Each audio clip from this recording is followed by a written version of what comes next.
Estamos en San Pedro en Galicanto, la antigua casa de Caifás. En menos de 24 horas se va a desencadenar la tragedia, me refiero a 24 horas últimas de Jesús en la tierra antes de morir. Santa Cena, Última Cena, a no muchos metros de aquí, en el cenáculo, la casa de un amigo que se la prestó para que él celebrara la Pascua con sus apóstoles. Y sin duda que también estaban presentes discípulos y posiblemente mujeres, más raro mujeres por la hora, más difícil que estuvieran las mujeres, pero es posible que estuvieran, desde luego había discípulos que no eran los apóstoles, pero la cena la hizo solo con los apóstoles. Después de eso, sabemos la historia, salen para el huerto a orar, allí se consuma la traición de Judas, es apresado por los sicarios, los soldados del templo, que eran los que estaban a las órdenes del sumo sacerdote, que en ese año era Caifás. Se lo llevan primero a casa de Anás, que era el suegro de Caifás, había sido sumo sacerdote muy influyente, pero Anás lo remite a Caifás para que el juicio que iba a tener lugar aquí tuviera un carácter oficial. Aquí es traído Jesús, en tanto se celebra el juicio, el Señor es introducido en la cárcel que se conserva en los sótanos de esta casa, que naturalmente hoy es una iglesia, no sabemos muy bien cómo era en aquella época, pero sin duda los cimientos que se ven, que después visitaréis, son los cimientos originales, y la cárcel es la cárcel original. De tal forma que esa cárcel es nuestro muro de las lamentaciones, es nuestro particular muro de las lamentaciones, y digo particular porque es de cada uno de nosotros. Los judíos rezan y lloran en el muro de las lamentaciones, que es la gran pared que sostenía uno de los laterales del gigantesco templo destruido por los romanos en el año 70. Bueno, nosotros no rezamos ante un muro por un templo destruido, sino que rezamos por el templo destruido de nuestra alma y nuestro cuerpo, llamados a ser el templo del Espíritu Santo, y en gracia permanente con Dios, nuestra alma y nuestro cuerpo son destruidos por cada uno de nuestros pecados. Y allí, en esa piedra, donde después de las excavaciones se pudo saber con certeza que estuvo apresado Jesús, unas horas, terribles horas, hasta que le sacaron y le hicieron el juicio delante de los demás, etc. Allí, en esa piedra, en ese hueco, en ese agujero, tenemos que llorar nuestros pecados, porque nuestros pecados son las traiciones de Pedro a Jesús, y nuestras lágrimas tienen que ser las lágrimas de arrepentimiento de Pedro después de darse cuenta de que había pecado, de que había traicionado a Jesús. Después de esto le llevan a casa de Herodes. Herodes le despacha porque Jesús se niega a hablar con él, y ya directamente al pretorio con Pilato, el juicio farsa, después camino de la cruz, crucifixión. Quisiera detenerme, este es el itinerario de lo que va a pasar en esas menos de 24 horas, pero quisiera detenerme primero en la Santa Cena, la Última Cena. Conocemos el relato y lo sabemos desde fuera, ¿verdad? Pero ¿cómo lo vivió? ¿Cómo lo vivió Jesús? Jesús quiere quedarse en un pedazo de pan y en unas gotas de vino. ¿Por qué? ¿Por qué hace esto? Él ya había venido desde la omnipotencia de Dios, había venido a hacerse hombre y por lo tanto a quedarse en algo tan frágil como es un cuerpo humano, en algo tan fácil de destruir, ¿no? Como poco después le pasó a él, poco después de la Última Cena. Pero ahora quiere quedarse en algo aún mucho más frágil, no solamente desde la perspectiva de la destrucción de un pedazo de pan consagrado, lo estamos viendo y no es solo de ahora, cuando se destruyen y se maltratan las formas consagradas al saquear una iglesia, a veces por robo y otras veces simplemente por hacer daño a los católicos y al Cristo allí presente. Pero es que además este pedazo frágil de pan que por la transustanciación se convierte en el cuerpo real del Cristo vivo que está presente allí, también puede ser maltratado no solamente por los que blasfeman y van y abren el sagrario y derriban las formas al suelo, las pisan, sino que es maltratado, o puede ser maltratado, es maltratado por los que comulgan en pecado mortal. ¿Por qué hace Jesús eso? ¿Por qué se queda presente en algo mucho más frágil aún que un cuerpo humano, mucho más vulnerable aún que un cuerpo humano? ¿Por qué llega al extremo de la debilidad? Si el Dios poderoso se hace Dios débil en el bebé de Belén, pero también, aunque no parezca tan débil, en el hombre adulto que va a ser apresado, flagelado, torturado, crucificado, se hace extraordinariamente débil y frágil en un fragmento de pan después de ser consagrado. Solo hay una respuesta a esta pregunta, y es la que estaba en el corazón de Jesús. Por ellos, por nosotros. Pro eis sanctifícome, por ellos me santifico, por ellos me esclavizo, por ellos, por nosotros. Se hizo débil, lo dirá San Pablo, se hizo débil con los débiles, se hizo pequeño con los pequeños, para salvar a base de sufrimientos a algunos. En el corazón de Jesús, el día de la institución de la Eucaristía, estábamos cada uno de nosotros. Cuando Él había dicho antes, venid a mí los que estáis cansados y agobiados y yo os aliviaré, estaba pensando en la Eucaristía. Porque somos testigos de ello, todos nosotros, estoy seguro. ¿Cuántas veces, después de comulgar, nos hemos sentido profundamente aliviados? Nuestros problemas seguían siendo los mismos, las dificultades en casa, o las dificultades económicas, o las dificultades de salud. Los que hemos cambiado somos nosotros. En una ocasión, durante una de las persecuciones, en una aldea del norte de África, Mitilene, el gobernador o el alcalde romano de la ciudad había recibido la orden del emperador de obligar a los cristianos a que hicieran adoración a la estatua del emperador, al dios emperador.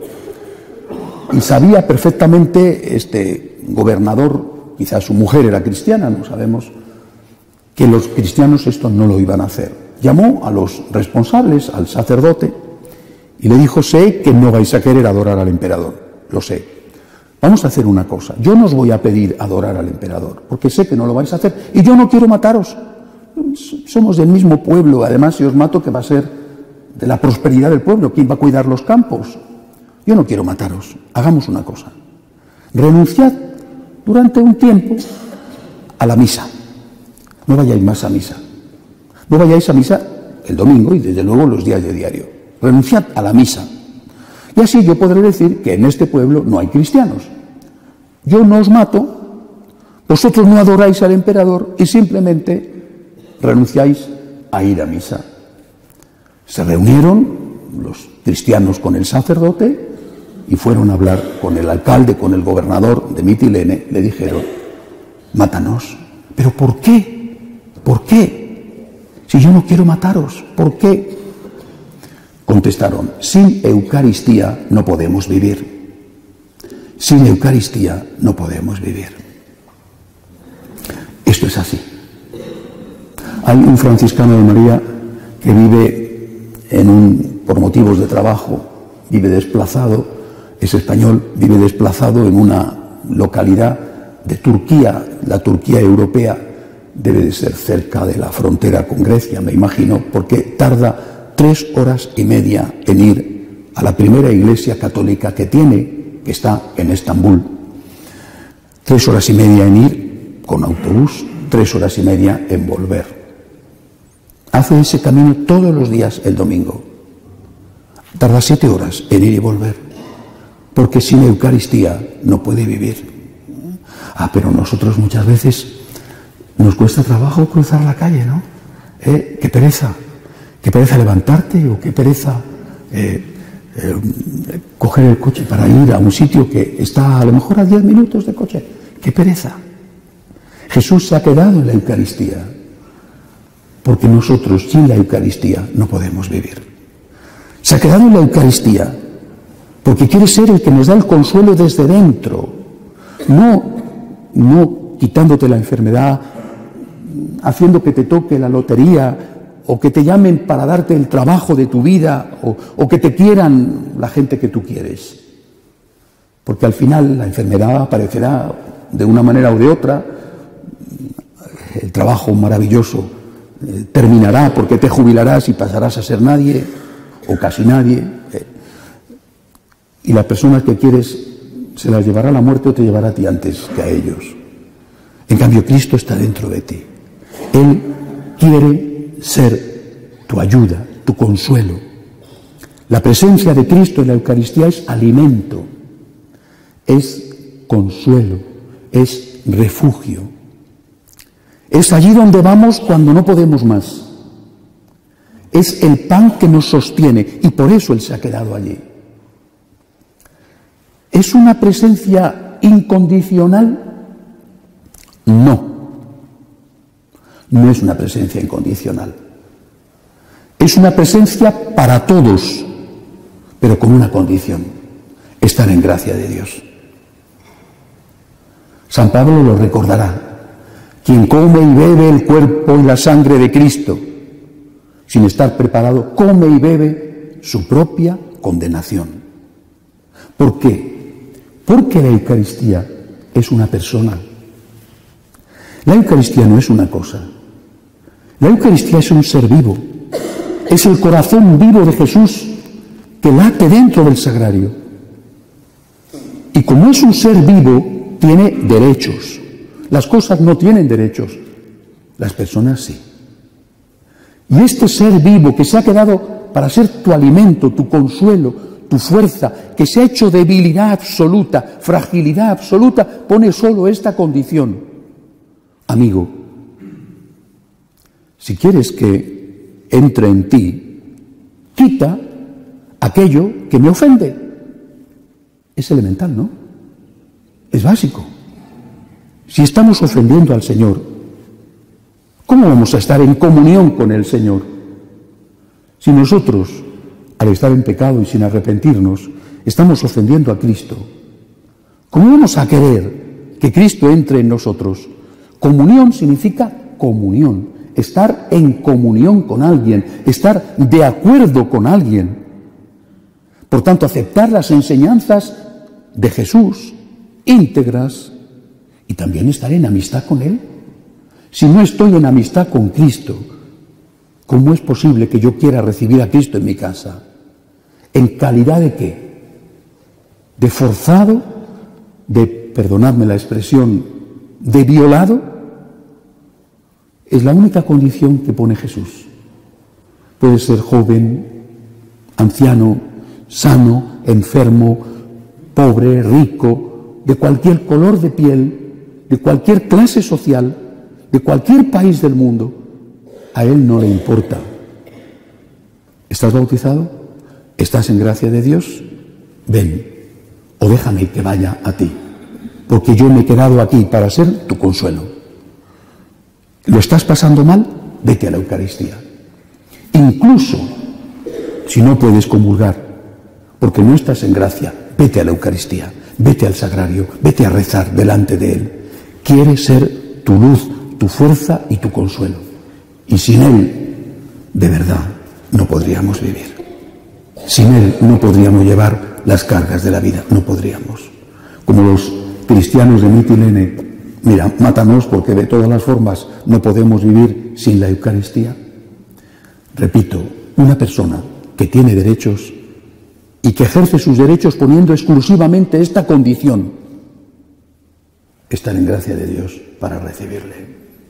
No ofendamos al Señor, no cometamos un sacrilegio, no comamos y bebamos nuestra propia condenación, haciendo que el Señor entre en nosotros estando en pecado mortal. Aquí en San Pedro, en Galicanto, en la casa de Caifás, después de ser apresado el Señor en el huerto de los Olivos, trajeron a Jesús. Y aquí se hizo aquella pantomima de juicio, porque estaba ya decidido de antemano, habían buscado testigos falsos, pero aquí proclamó abiertamente Jesús, abiertamente, porque sabía que ya había llegado la hora de hacerlo, proclamó abiertamente su divinidad. Y cuando Caifás lo oye, dice: ya no necesitamos testigos. Él ha dicho que es Dios, ha blasfemado. ¿Esto qué significa? Que a Cristo le van a condenar a muerte, y la condena a muerte es aquí. A Cristo le van a condenar a muerte porque se proclama Dios, no porque se proclama un Mesías político o un gran profeta o un líder religioso que viene a renovar y reformar la vieja religión judía. Es Dios, se proclama Dios. Esto es una blasfemia para el judío y por eso le matan. Pero lo mismo que os digo, la Eucaristía no solamente la profanan los que abren el sagrario y derriban por el suelo las formas. La Eucaristía la profana cada uno que comulga en pecado mortal. Y del mismo modo, niega la divinidad de Cristo no solamente aquel que dice: no creo que Cristo sea Dios, que a lo mejor no es cristiano o católico y por lo tanto es natural que no crea que Cristo es Dios, pero además niegan la divinidad de Cristo todos aquellos que dicen que hay que modificar su mensaje. Modificar el mensaje de Jesús, no en el sentido de presentarlo de una forma actualizada, que eso siempre se ha hecho y es deber de la Iglesia hacerlo, sino modificar el mensaje creando lo que se llama la nueva Iglesia, que entra en la palabra de Dios para quitar aquello que no está conforme con el mundo, es negar la divinidad de Jesús. Es, por lo tanto, condenar a Jesús a muerte. Él vino para redimirnos, pero ya os he dicho, la redención empieza con la enseñanza. Y su sangre, que va a derramar desde aquí en pocas horas, su sangre es redentora, no porque sea la sangre de un hombre, de un gran hombre, de un hombre estupendo, de un hombre buenísimo, de un hombre inocente, que todo eso lo era, sino porque era la sangre de un Dios hecho hombre. Si Cristo no hubiera sido Dios, la sangre del Cordero inocente llevado al matadero, esa sangre no nos habría redimido. ¿Cuántos hombres inocentes han muerto y mueren cada día? Por tantos motivos. A veces violencia para robarle y otras veces motivos políticos. Jesucristo no era un hombre inocente llevado al matadero. Jesucristo era el Dios hecho hombre, inocente, llevado al matadero. Y porque era Dios, nos redime. Negar la divinidad de Cristo es negar que Cristo sea nuestro Redentor. Y se niega la divinidad de Cristo no solo cuando se dice formalmente: no creo que Cristo sea Dios. Se niega la divinidad de Cristo cuando se dice que el mensaje de Jesús tiene que ser transformado porque ya no está de acuerdo con las exigencias del mundo moderno. Seguramente muchísimos católicos están bebiendo este veneno que puede resultar dulce al paladar, pero que es un veneno mortal y no se le están dando cuenta. Están bebiendo este veneno de: sí, claro, la Iglesia tiene que actualizarse. Claro, cómo no, la Iglesia tiene que ponerse al día. ¿Qué significa actualizarse y ponerse al día? ¿Negar las enseñanzas de Jesús? Eso no es actualizarse y ponerse al día, eso es traicionar a Cristo. Aquí Pedro comete esa traición. Aquí. Aquí Pedro niega que conoce a Jesús. Quiere salvar la vida. Este es de ellos, es Galileo. Yo le he visto con ellos.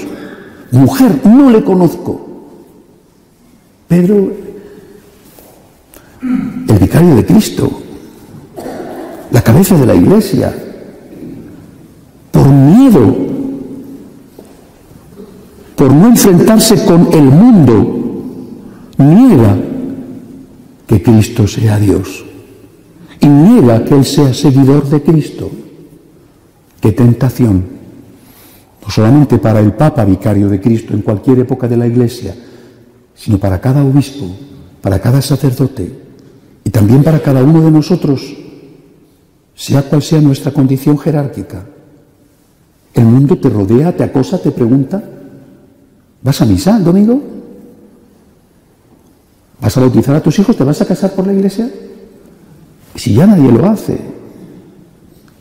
Me decía ayer un amigo mío, hablé con él por teléfono, me hablaba de dos parroquias importantes de dos ciudades de España, dos parroquias muy importantes. Una de ellas era la cuarta parroquia en importancia de la diócesis y la otra era de otra ciudad también muy importante. Me decía que había hablado estos días con los párrocos de estas parroquias, que son amigos suyos, de cómo estaba la situación. Y los dos le habían dicho, dos parroquias importantes, le habían dicho, los dos le habían dicho: este año, el año 19, que acaba de terminar, no se ha hecho en esta parroquia ninguna boda. Esto es acabado. Queda una minoría. Esta minoría no tiene que estar preocupada por el aplauso del mundo, porque ya no te van a aplaudir. Esta minoría tiene que estar preocupada exclusivamente por la fidelidad a Cristo. Es lo único que tiene que preocuparte. Porque por mucho que digas que dejas esto, que dejas lo otro, que dejas lo de más allá, no van a venir. Me decía este amigo anoche, hablábamos de este debate que hay tan extraño, tan de verdad doloroso, sobre el tema de la ordenación de hombres casados, la carta, si el Papa Benedicto había intervenido o no en el libro, en fin. Y me decía este amigo: pero vamos a ver, si no ha habido ni un solo joven que se haya casado por la iglesia, y supongo que muchos en esa parroquia se habrán ido a vivir juntos, y algunos, poquitos, se habrán ido a casar por lo civil, por enésima vez o cuando sea, si no ha habido ni uno solo que se haya casado por la iglesia, me decía: ¿tú crees que se van a casar por la iglesia si el cura está casado o no está casado? Ah, es que el cura está casado, entonces me caso por la iglesia. ¿Esto qué le importa? A esos jóvenes les trae sin cuidado si el cura está casado o no está casado. Incluso probablemente les trae sin cuidado si el cura es homosexual o no lo es, y si el cura homosexual tiene su pareja homosexual también o no la tiene. Es decir, traicionando a Cristo, pensando que por traicionar a Cristo, que según ellos ha quedado anticuadísimo, viejísimo, desfasado completamente, si algunos piensan, que no sé si es lo que piensan, porque yo no entiendo nada, pero si algunos pensaran que traicionando a Cristo va a venir la gente va a venir porque tú digas que esto no es el cuerpo de Cristo, o porque tú digas que quien quiera puede venir a comulgar, o porque tú digas que puedes tener relaciones con quien quiera las veces que quieras, como sea, y que después puede venir a comulgar. ¿Pero qué me estás contando si a la gente no le importa ya Jesucristo? Y a los únicos que nos importa Jesucristo, pecadores, eso sí, por desgracia, a los únicos que nos importa ser fieles al Cristo verdadero, no a las rebajas y destrozos que pueden hacer o que quieren hacer con ese Cristo verdadero. Por eso aquí San Pedro dice: no le conozco. Y nosotros tenemos que decir: sí le conozco. Pecador. Porque el no le conozco lo digo cada vez que comete un pecado. Pecador. Pero aquí San Pedro hace otra cosa. No solamente dice no le conozco, sino que después llora amargamente, se arrepiente. Nosotros, pecadores, necesitamos al Redentor. Y solo los pecadores sabemos ¿Cuánto necesitamos al Redentor? Lo mismo que solo el enfermo sabe cuánto necesita el médico. Cuando estás sano, no piensas en el médico y crees quizá que no lo vas a necesitar nunca, porque esas cosas le pasan a los demás. Pero cuando estás enfermo, entonces sí necesitas el médico. Somos nosotros los pecadores los que clamamos porque venga el médico, el Redentor. Y negando su divinidad, negamos absolutamente la posibilidad de Cristo de que sea nuestro Redentor. Aquí también ocurrió otra cosa. Aquí vino Judas. Ya había ocurrido lo de la traición, seguramente, sin ninguna duda, ya habría cobrado las 30 monedas, pero se dio cuenta, se arrepintió. Y aquí vino Judas. Y vino Judas a ver si era posible volver para atrás. Mira, te devuelvo las 30 monedas, por favor, soltadle, es inocente. Estaba arrepentido. Caifás le dijo, anda, venga, ahora que le tenemos me vas a venir con esas. Judas tiró las 30 monedas. Se fue y se ahorcó. Desde la terraza se ve el campo del alfarero, donde había una higuera, y se ahorcó. Hoy hay una pequeña iglesia oriental, se ve muy bien a la derecha, está rodeada de vallas. La rodearon de vallas para proteger el campo del alfarero. ¿Cuál fue la diferencia entre Pedro y Judas?